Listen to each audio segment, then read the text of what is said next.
내가 이르노니 너희는 성령을 따라 행하라. 그리하면 육체의 욕심을 이루지 아니하리라. 육체의 소욕은 성령을 거스르고 성령은 육체를 거스르나니 이 둘이 서로 대적하므로 너희가 원하는 것을 하지 못하게 하려 함이니라. 너희가 만일 성령의 인도하시는 바가 되면 율법 아래에 있지 아니하리라. 육체의 일은 분명하니 곧 음행과 더러운 것과 호색과 우상 숭배와 주술과 원수 맺는 것과 분쟁과 시기와 분냄과 당짓는 것과 분열함과 이단과 투기와 술 취함과 방탕함과 또 그와 같은 것들이라. 전에 너희에게 경계한 것 같이 경계하노니 이런 일을 하는 자들은 하나님의 나라를 유업으로 받지 못할 것이요 오직 성령의 열매는 사랑과 희락과 화평과 오래 참음과 자비와 양선과 충성과 온유와 절제니 이 같은 것을 금지할 법이 없느니라. 그리스도 예수의 사람들은 육체와 함께 그 정욕과 탐심을 십자가에 못 박았느니라.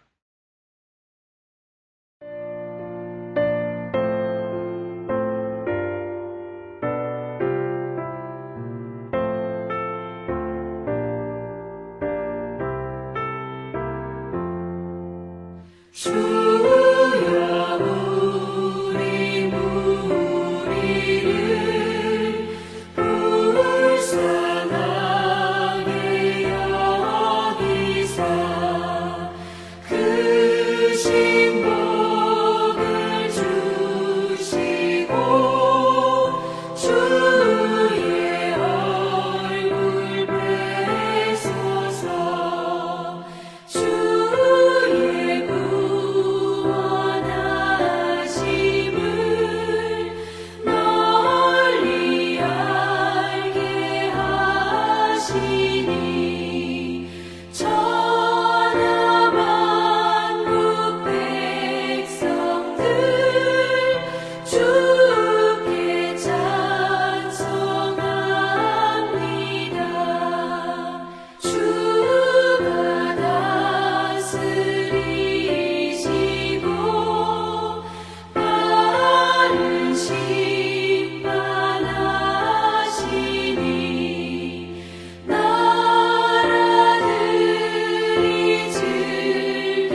오늘은 마가복음 3장 7절부터 살펴보겠습니다. 7절과 8절입니다. 같이 읽겠습니다. 예수께서 제자들과 함께 바다로 물러가시니 갈릴리에서 큰 무리가 따르며 유대와 예루살렘과 이두메와 요단강 건너편과 또 두로와 시돈 근처에서 많은 무리가 그가 하신 큰 일을 듣고 나아오는지라. 8절에 이돔에는 에돔을 말하는 것입니다. 그러니까 지금 이스라엘을 중심으로 남쪽 이두메와 동쪽 요단강 건너편과 또 북쪽 두로와 시돈 근처, 즉 이스라엘을 빙 둘러있는 옆에 나라까지 예수님께서 하신 큰 일을 듣고 나왔다는 것입니다. 9절에서 12절입니다. 예수께서 무리가 애워싸 미는 것을 피하기 위하여 작은 배를 대기하도록 제자들에게 명하셨으니 이는 많은 사람을 고치셨으므로 병으로 고생하는 자들이 예수를 만지고자 하여 몰려왔음이더라. 더러운 귀신들도 어느 때든지 예수를 보면 그 앞에 엎드려 부르짖어 이르되 당신은 하나님의 아들이니이다 하니 예수께서 자기를 나타내지 말라고 많이 경고하시니라. 11절과 12절을 보시면 더러운 귀신들이 예수님을 알아보고 당신은 하나님의 아들이니이다. 이렇게 하니 예수님께서 귀신들로 하여금 예수님을 나타내지 못하도록 엄히 경고하셨다고 말씀하고 계십니다. 이것을 보면 좋은 말, 이 진리조차도 전해야 될 사람이 있고 전하지 말아야 할 사람이 있는 것을 우리가 알 수 있습니다. 그러니까 오히려 성숙하지 못한 사람이 성경 교사가 된다든지 성숙하지 못한 사람들이 성경이 이러하다 하고 성급하게 증거하다가는 오히려 하나님의 도가 없인 여김을 받을 수도 있다는 것입니다. 특별히 이 귀신들이 예수 그리스도가 하나님의 아들이시다 이러한 이야기를 증거하고 다니게 되면 안 된다는 것입니다. 이것은 예수님의 방법도 아니고 하나님께서 원하시는 방법도 아니라는 것입니다. 예수 그리스도가 하나님의 아들이시다. 이러한 복음은 그리스도의 향기요 그리스도의 편지인 선하고 거룩하고 아름다운 전도자들, 주님의 제자들이 이러한 말씀을 전해야 하는 것입니다. 그래서 13절 이하에서는 예수 그리스도를 바르게 증거할 12 제자들이 세워집니다. 13절입니다. 또 산에 오르사 자기가 원하는 자들을 부르시니 나아온지라.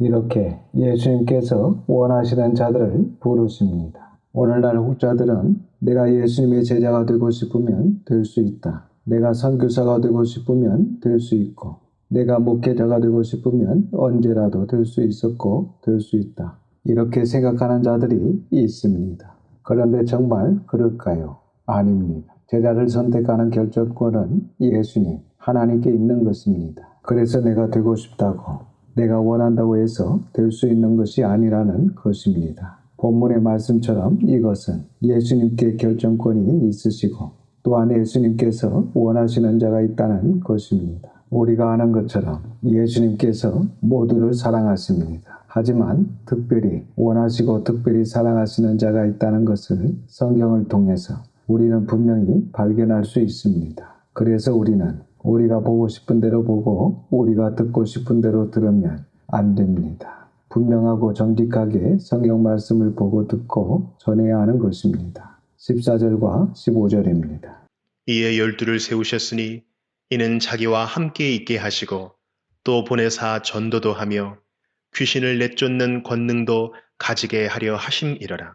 이 말씀을 보면 예수님이시라 할지라도 혼자 하시는 것은 한계가 있다는 것을 알 수 있습니다. 물론 예수님께서는 충분한 능력이 있으십니다. 혼자 모든 것을 하실 수 있는 충분한 능력과 에너지가 있으십니다. 하지만 분명한 것은 예수님의 사역도 제한이 있다는 것입니다. 그러니까 하나님께서 예수님의 사역에 제한을 두셨습니다. 예수님께서 공생의 당시에 이방인들에게 복음을 증거하시지 않는 것을 성경을 통해 우리가 볼 수 있습니다. 그러니까 유대인들에게 복음을 증거하셔서 결국 그 사람 유대인을 통해서 복음이 땅 끝까지 증거하도록 하시고 그렇게 증거되었습니다. 그래서 우리가 알 수 있는 것은 하나님의 역사, 하나님의 일이라는 것은 하나님과 예수님, 성령님, 그리고 천사들과 더욱이 거기에 성도들이 함께해야 하나님의 나라가 확장될 수 있다는 것입니다.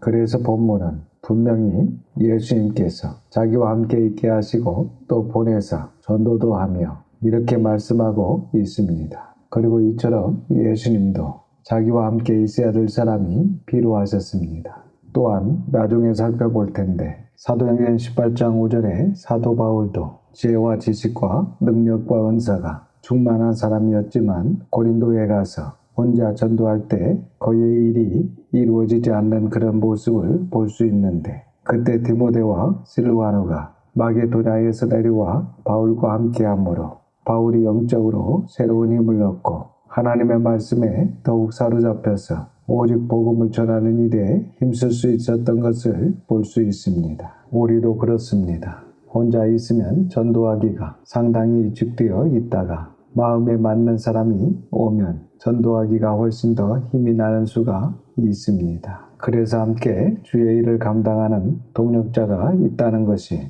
얼마나 중요한지 모릅니다. 16절입니다. 이 12를 세우셨으니 시몬에게는 베드로란 이름을 더하셨고 헬라어로 베드로는 베트로스고 아람어로는 게바인데 우리말로 하면 돌이라는 뜻입니다. 어떤 해석을 보면 반석이라고 나와 있는데 사실 반석은 아닙니다. 반석은 헬라어로 베트라입니다. 이렇게 본문에 예수님께서 시몬에게 돌이라는 이름을 더하셨다고 하시는데 여러분 우리가 예레미야서를 공부할 때 하나님께서 예레미야에게 사명을 주시면서 그에게 하나님의 요구가 있으셨지 않습니까? 그것은 바로 이 어두운 시대에 너 한 사람이라도 견고한 노선벽이 되어주면 안 되겠느냐라는 하나님의 기대가 있으셨습니다. 마찬가지입니다. 이 베드로에게도 이제 교회가 세워져야 되는 이 절대절명의 중요한 순간에 내가 돌과 같은 바위와 같은 견고한 초대교회의 기둥, 초대교회의 지도자가 되어주면 안 되겠느냐라는 하나님의 요구가 있으셨던 것입니다. 물론 이후에 베드로가 예수님을 3번 부인하지만 그 이후에는 즉 회개한 이후에는 철저하게 초대교회의 돌로 초대교회의 바위 역할을 감당해내는 베드로의 모습을 볼 수 있습니다. 17절입니다. 또 세베대의 아들 야고보와 야고보의 형제 요한이니 이 둘에게는 보아너게 곧 우레의 아들이란 이름을 더하셨으며 아마도 야고보와 요한 이 두 형제가 성격이 좀 불같이 급하고 행동이 빨랐던 것 같습니다. 그래서 예수님께서 이런 우레의 아들이라고 별명을 지어준 것이 아닌가 싶습니다. 그런데 이후에 보시면 불같은 성격이 많이 고쳐진 것을 확인할 수 있는데 이렇게 예수님을 만나고 진리를 제대로 만나게 되면 성격이 고쳐집니다. 아주 중요한 부분입니다. 첫 번째는 마음이 고쳐져야 되고 성격이 고쳐져야 됩니다. 그리고 삶이 고쳐져야 됩니다. 그래서 이들의 과격한 전동 같은 성격이 장점은 극대화되고 약점은 보완되면서 매우 재빠르고 확고한 성격으로 발전이 됩니다. 이후에 그들이 얼마나 확고한지 이 야고보는 첫 번째로 순교를 합니다. 그리고 요한은 얼마나 많이 변화되었는지 그 성질 급한 사람이 사랑의 사도가 되었음을 성경을 통해 확인할 수 있습니다. 계속해서 18절을 보겠습니다. 또 안드레와 빌립과 바돌로메와 마테와 도마와 알페오의 아들 야고보와 및 다데오와 가나안인 시몬이며 본문에 다데오의 다른 이름은 유다입니다. 성경을 보시면 가룟 유다와 구분하기 위해서 가룟 유다 아닌 다른 유다 이렇게 표현한 것을 볼 수 있습니다. 그리고 가나안인 시몬 이것은 제가 마태복음 할 때 말씀드렸듯이 갈릴리 가나 사람 시몬입니다. 19절입니다. 또 가룟 유다니 이는 예수를 반자더라. 이렇게 12명이 예수님의 제자로 세움을 받았습니다. 20절과 21절입니다. 집에 들어가시니 무리가 다시 모임으로 식사할 겨를도 없는지라. 예수의 친족들이 듣고 그를 붙들러 나오니 이는 그가 미쳤다 하밀러라. 이렇게 많은 사람들이 몰려와서 예수님께서는 식사하실 겨를도 없이 분주하게 사역하시는데 예수님의 친척들은 예수님께서 미쳤다는 소문을 듣고 예수님을 붙들러 왔다는 것입니다. 22절에서 30절입니다. 예루살렘에서 내려온 서기관들은 그가 바알세불이 집혔다 하며 또 귀신의 왕을 힘입어 귀신을 쫓아낸다 하니 예수께서 그들을 불러다가 비유로 말씀하시되 사탄이 어찌 사탄을 쫓아낼 수 있느냐? 또 만일 나라가 스스로 분쟁하면 그 나라가 설 수 없고 만일 집이 스스로 분쟁하면 그 집이 설 수 없고 만일 사탄이 자기를 거슬러 일어나 분쟁하면 설 수 없고 망하느니라.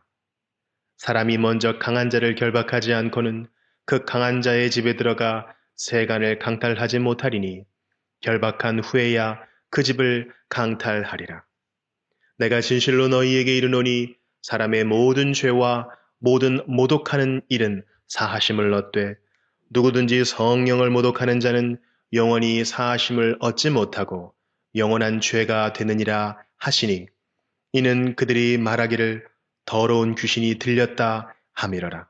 왜 이렇게 예수님께서 미쳤다라고 생각했을까요? 그 이유는 첫 번째, 예수님께서 자꾸 귀신을 내쫓는 것입니다. 그러니까 귀신의 왕이 들리지 않고는 이렇게 귀신을 내쫓을 수 없다는 것입니다. 그리고 두 번째는 예수님께서 이 땅 이야기가 아닌 하나님의 나라, 즉 천국은 마치 뭐뭐와 같다라는 이런 어떤 새로운 나라의 이야기를 자꾸 하시니까 예수님께서 미쳤다 이렇게 생각을 한 것입니다. 그런데 22절 이하를 보시면 이것에 대해 예수님께서 굉장히 불쾌해 하시는 것을 볼 수 있습니다. 그러니까 예수님께서 아니 내 열매가 이렇게 선한데 내 열매를 보고 나를 판단해라. 나의 길과 나의 선택과 나의 사역이 이렇게 선한데 어떻게 내가 귀신의 왕을 힘입어 귀신을 내어 쫓는 거냐. 이렇게 하시면서 이것은 용서받지 못하는 성령의 휘반죄다. 이렇게까지 말씀하시는 것입니다. 사실 뭘 잘 몰라서 사람이 아는 것으로 착각하고 그 일을 제지하거나 회방한다면 그것은 몰라서 하는 것이니까 용서가 되지만 그렇지 않고 이것은 분명히 의롭고 선하고 열매가 확실한데도 불구하고 끝까지 물고 늘어져서 하나님께서 하시는 일에 맞서는 사람들은 성령을 회방하는 자로 금세에서도 내세에서도 영원히 사함받지 못한다라고 말씀하시는 것입니다. 31절입니다. 그때 예수의 어머니와 동생들이 와서 밖에 서서 사람을 보내어 예수를 부르니 예수님의 어머니와 동생들도 예수님을 부르러 왔습니다. 32절에서 35절입니다. 무리가 예수를 둘러 앉았다가 여짜오되 보소서 당신의 어머니와 동생들과 누이들이 밖에서 찾나이다. 대답하시되 누가 내 어머니이며 동생들이냐 하시고 둘러앉은 자들을 보시며 이르시되 내 어머니와 내 동생들을 보라. 누구든지 하나님의 뜻대로 행하는 자가 내 형제요 자매요 어머니이니라.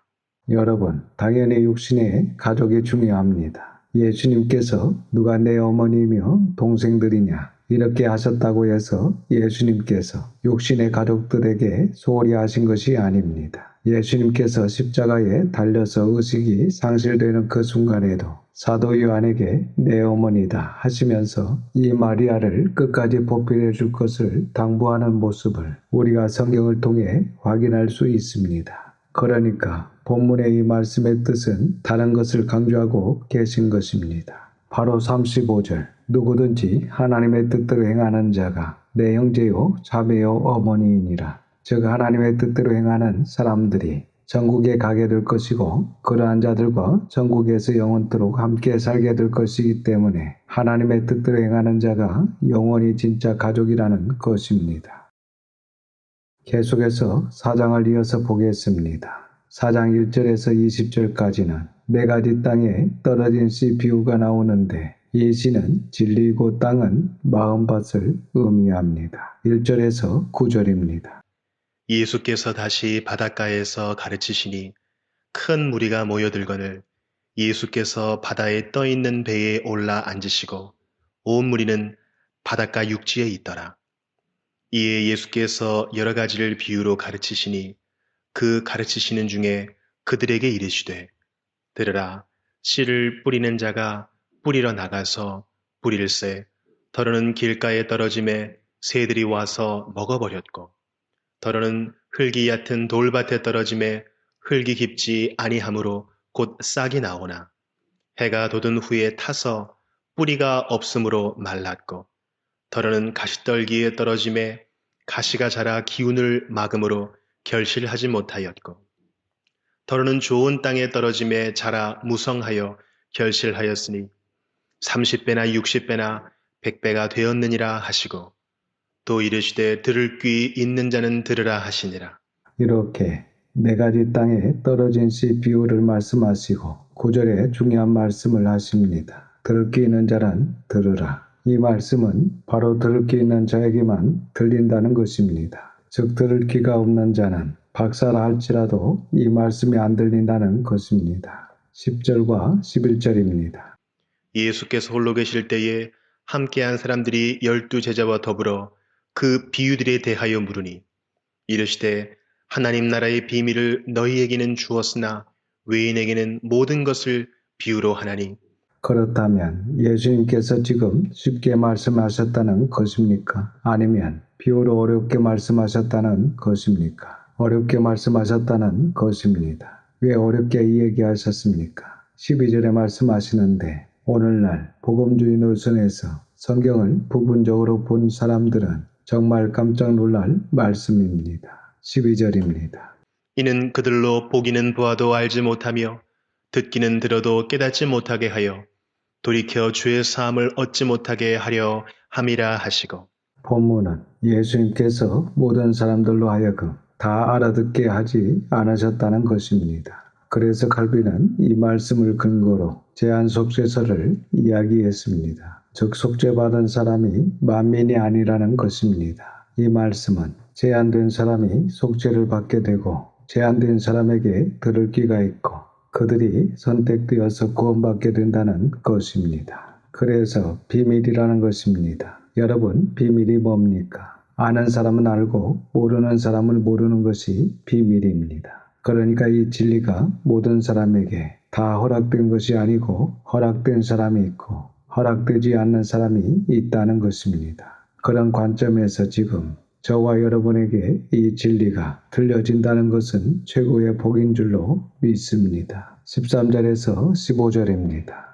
또 이르시되 너희가 이 비유를 알지 못할진대 어떻게 모든 비유를 알겠느냐 뿌리는 자는 말씀을 뿌리는 것이라 말씀이 길가에 뿌려졌다는 것은 이들을 가리킴이니 곧 말씀을 들었을 때에 사탄이 즉시 와서 그들에게 뿌려진 말씀을 빼앗는 것이요 드디어 사탄이 하는 일을 예수님께서 처음으로 소개하시는데 바로 말씀을 빼앗아간다는 것입니다. 여러분, 하나님이 하시는 일 중에 가장 소중한 것이 바로 사람의 마음밭에 말씀을 뿌리는 것입니다. 그리고 마귀는 그 말씀을 빼앗아가는 것입니다. 그런데 여기서 또 한 가지 중요한 것은 사람의 마음밭입니다. 그러니까 우리의 마음에 하나님께서 원하시는 대로 하나님의 말씀으로 채워야 합니다. 하나님께서는 우리 마음에 하나님의 말씀으로 채워져 말씀하신 대로 살며 모든 면에서 승리하고 하나님의 은혜로 살기를 원하십니다. 그리고 우리 마음에서 우리를 승리로 이끄시는 하나님의 말씀을 모든 이들에게 전해 죽음에서 생명으로 지옥에서 천국으로 인도하시기를 원하십니다. 그런데 사탄은 그 모든 하나님의 일에 방해를 하고 있습니다. 우리 마음에 하나님의 말씀이 들어오지 못하도록 세상의 모든 것으로 채우려고 합니다. 즉 세상의 음악으로, 세상 동영상으로, 게임으로 우리 마음에 채워 하나님의 말씀이 들어오지 못하게 할 뿐만 아니라 우리를 하나님의 일꾼으로 일을 하지 못하게 하며 죄를 짓게 하고 지옥으로 끌고 가려고 합니다. 여기에서 예수님께서는 네 가지 종류의 마음밭을 비유로 말씀하셨는데 나의 마음은 지금 어떤 밭인가를 살펴보시기를 바랍니다. 첫 번째는 15절에 길가 같은 마음밭이 있다는 것입니다. 즉 딱딱한 길가와 같은 마음밭은 바로 교만한 마음을 가리킵니다. 그래서 마음이 교만하면 말씀을 들었다 할지라도 마귀가 그 말씀이 자리 잡지 못하도록 다 빼앗아 가버린다는 것입니다. 16절과 17절입니다. 또 이와 같이 돌밭에 뿌려졌다는 것은 이들을 가리킴이니 곧 말씀을 들을 때에 즉시 기쁨으로 받으나 그 속에 뿌리가 없어 잠깐 견디다가 말씀으로 인하여 환난이나 박해가 일어나는 때에는 곧 넘어지는 자요. 두 번째 마음밭은 흙이 얕은 돌밭입니다. 즉 흙이 얕은 돌밭은 바로 마음이 얕다는 것입니다. 이 말은 바로 깊이가 없는 마음, 감정적인 마음을 의미합니다. 그래서 말씀을 들을 때 즉시 기쁨으로 듣습니다. 그런데 흙이 얕은 돌밭이라 그 속에 뿌리를 내리지 못하고 잠시 견디다가 17절 중반절을 보시면 중요한 말씀을 하시는데 말씀으로 인하여 환난이나 박해가 일어날 때에 그러니까 지금 무엇 때문에 환난과 핍박이 온다고 하십니까? 말씀으로 인해서 여러분 우리가 진리의 길을 가고자 하면 사실 그 길은 좁고 협착한 길이기 때문에 가기가 어렵습니다. 시험이 오게 되어 있고 어려움이 오게 되어 있습니다. 그러니까 말씀 때문에 성령께서 우리를 광야로 내모시는 것입니다. 그런 경험들을 지금 저와 여러분이 하고 있습니다. 그런데 이때 넘어지면 안 됩니다. 말씀으로 인하여 환난과 박해가 일어나는 때에 넘어지면 안 되는데 감정적인 마음 깊이가 없는 이 마음은 곧 넘어지고 만다는 것입니다. 18절과 19절입니다. 또 어떤 이는 가시떨기에 뿌려진 자니 이들은 말씀을 듣기는 하되 세상의 염려와 재물의 유혹과 기타 욕심이 들어와 말씀을 막아 결실하지 못하게 되는 자요. 세 번째 마음밭은 가시떨기 같은 마음밭입니다. 이 가시떨기는 바로 세상 염려와 갈등으로 가득한 마음입니다. 이 마음도 역시 세상의 염려와 재물의 유혹 그리고 기타 욕심이 들어와 말씀을 막아 결국은 결실하지 못하게 된다는 말씀을 하시고 계십니다. 그리고 마지막 네 번째, 저와 여러분이 되어야 할 우리의 마음밭입니다. 20절입니다. 좋은 땅에 뿌려졌다는 것은 곧 말씀을 듣고 받아 30배나 60배나 100배의 결실을 하는 자니라. 좋은이라는 헬라어 갈로스는 바로 선한, 아름다운, 고상한 마음입니다. 그래서 이렇게 선하고 아름답고 고상한 마음에 먼저 첫 번째는 말씀을 들어야 됩니다. 그리고 두 번째는 이렇게 말씀을 듣는 것에서 그치면 안 되고 반드시 어디까지 가야 됩니까? 30배, 60배, 100배의 열매를 맺어야 됩니다. 즉 말씀을 듣고 지켜 행해서 열매를 맺어야 됩니다. 그래서 결론은 우리의 마음밭이 교만한 마음, 감정적이고 깊이가 없는 마음, 염려와 갈등이 많은 마음이어서는 안 되고 반드시 선하고 아름답고 고상한 마음이 되어야 한다는 것입니다. 거기에 따라서 영원한 생명이 결정되는 것입니다. 그런데 여기서 우리가 잠시 생각해야 할 부분은 이제 마지막 부분입니다. 예수님께서 하나님의 나라의 비밀이라고 하시면서 이 비유를 해석해 주셨는데 그렇다면 하나님의 나라에 대해서 잠시 묵상을 해볼 필요가 있습니다. 하나님의 나라와 우리가 지금 배우고 있는 이 복음과는 어떤 연관성이 있는지 사실 우리는 흔히 하나님의 나라가 확장되어야 합니다. 하나님의 나라가 우리의 삶 가운데 충만하게 임하여야 합니다. 이런 하나님의 나라에 대한 표현을 자주 쓰게 됩니다. 그렇다면 이런 표현들의 구체적인 의미는 무엇을 의미하는 것일까요? 더 직접적으로 하나님의 나라가 확장된다는 것은 무엇이겠습니까? 여러분, 이 하나님의 나라는 조상적이고 관념적인 그런 나라가 아닙니다. 매우 구체적이고 실제적인 나라를 말하는 것입니다. 이 하나님의 나라는 우리가 하나님의 통치권을 인정하는 것에서부터 시작됩니다. 그러니까 하나님의 통치권을 인정하면 어떻게 됩니까? 왕의 법을 지키게 되는 것입니다. 그것이 바로 하나님의 통치권, 하나님의 주권을 인정하는 것입니다. 예를 들면 제가 하나님의 왕 되심을 인정하고 하나님의 말씀을 듣고 그 통치권을 인정해서 그 법을 지키기 시작하는 것입니다. 그래서 듣고 지켜서 먼저 마음이 변하고 성품이 변하고 삶이 변하는 것입니다. 이렇게 되면 저희 마음에는 이미 하나님의 나라가 임하는 것입니다. 저희 성품에, 저희 삶에 이미 하나님 나라가 임한 것입니다. 그리고 거기에 멈추지 않고 우리가 계속해서 복음서를 배우고 있는 것처럼 기회가 닿는 대로 모든 민족과 모든 이웃들에게 나아가 분부하신 모든 말씀을 가르쳐 지키게 하는 것입니다. 물론 극소수의 사람만이 이 말씀을 듣고 돌아오게 될 것입니다. 하지만 이것이 바로 하나님의 나라를 건설하는 것이고 이것이 바로 하나님의 나라를 확장하는 것이며 이것이 바로 하나님의 뜻이 아버지의 뜻이 하늘에서와 같이 땅에서도 이루어지게 하는 것입니다. 이렇게 살아가는 사람은 이 땅에서 살고 있으나 이미 하나님의 나라에 살고 있는 사람이고 이미 하나님의 충만하심으로 충만해 있는 사람인 것입니다. 그리고 무엇보다도 그러한 사람이 궁극적인 하나님의 나라에 속하게 된다는 것입니다. 이것이 바로 예수님께서 말씀하신 하나님의 나라의 비밀인 것입니다. 저와 여러분, 우리 자녀들이 들을 게 있는 자가 되어서 이 하나님 나라의 비밀이 깨달아지는 은혜가 있을 수 있기를 주님의 이름으로 축원합니다. 오늘은 여기까지 보고 4장 21절 이하는 다음 시간에 계속해서 살펴보도록 하겠습니다. 기도하겠습니다.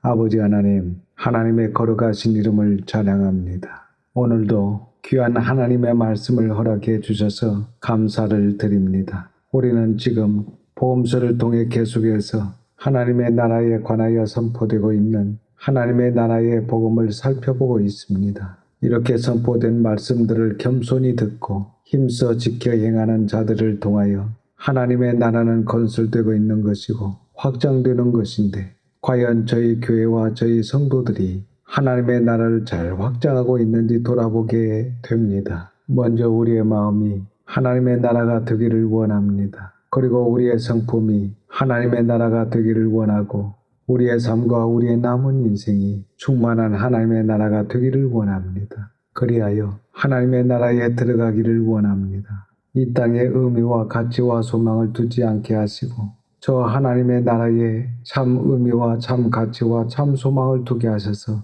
우리의 심령이 날마다 하나님의 나라를 갈망하며 하나님의 나라를 소망하는 자가 될 수 있도록 온전히 붙들어 주시옵소서. 이번 한 주간도 하나님의 긍휼하심을 간구하며 우리 구주 예수님의 이름으로 기도드립니다. 아멘.